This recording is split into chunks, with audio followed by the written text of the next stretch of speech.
Bleach Orange, Drasnider. This one's for you.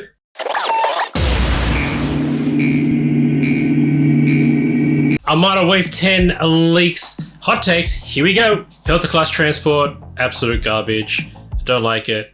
45 points. Yeah, it's cheaper than Rebel 1, but then it's even cheaper if you take Radiant instead and take fleet support on that, because if you're going to be fleet supporting, you're not going to be fighting most of the time, I feel. Unless the medical transport is totally awesome and that unique medical mission maybe, but I can't imagine why you would have more than one fleet support in a Republic fleet, because that's going to take up your points away from your Venators and your Acclimators, and most importantly, your squadrons. I will say one thing about the Pelta. The cards that come on this ship looks amazing. I would most likely, and most people would most likely do this, you would just buy one of these things and just take the cards and not use the ship.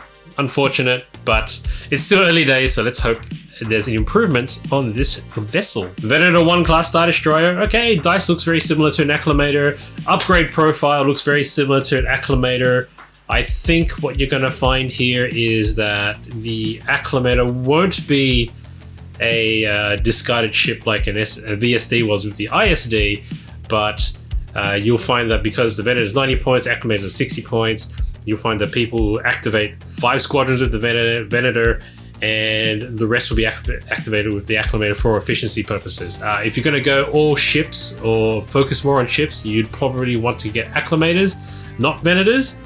So I feel this is a way of keeping the Acclimator relevant. So good on you guys for designing it that way. The Squadron 5 is pretty awesome, I gotta say. Whoever's building Acclimators now to push squadrons would be doing the same thing with a Venator, except with a fleet command, which will most likely be All Fighters Follow Me. Okay, let's have a look at the CIS. Now, this is my most favorite ship, the Recusant class Light Destroyer.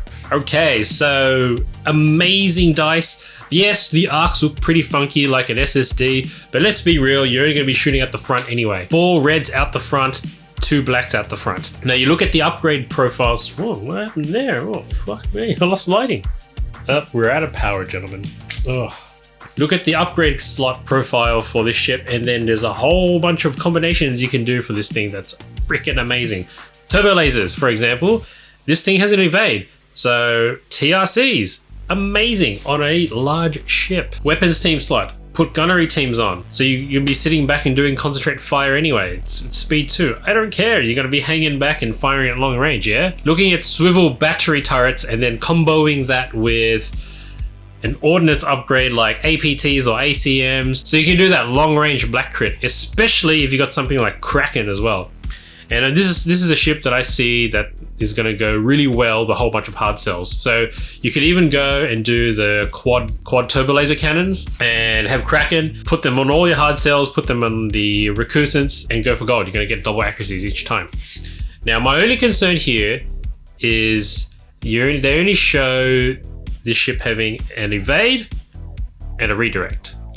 I really hope this thing has a brace. Otherwise, it's actually a lot more fragile than I thought it would be. But what large ship doesn't have a brace? Am I right? So hands down, Recusant, my favorite ship. I love it.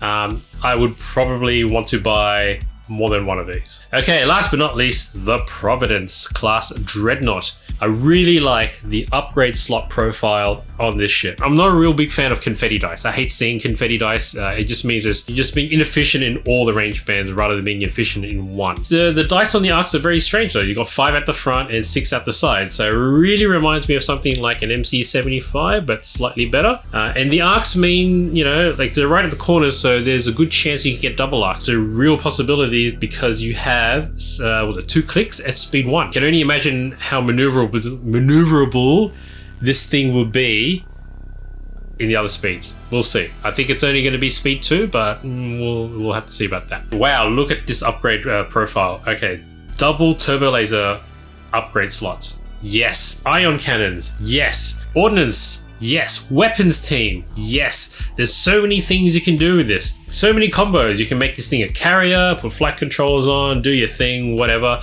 But what I'm really looking forward to is doing things like, okay, so Link Turbo Laser Towers, everyone's gonna slap one of those on. You're gonna slap on a swivel battery turret. Now the possibilities are endless, right? Because of the confetti dice, no matter which arc you shoot out of, you can add, say, if you add a blue, then you can do a couple of things. Ion cannons. You can put on one of the critical effects, so like highs or NK7s to be cheeky.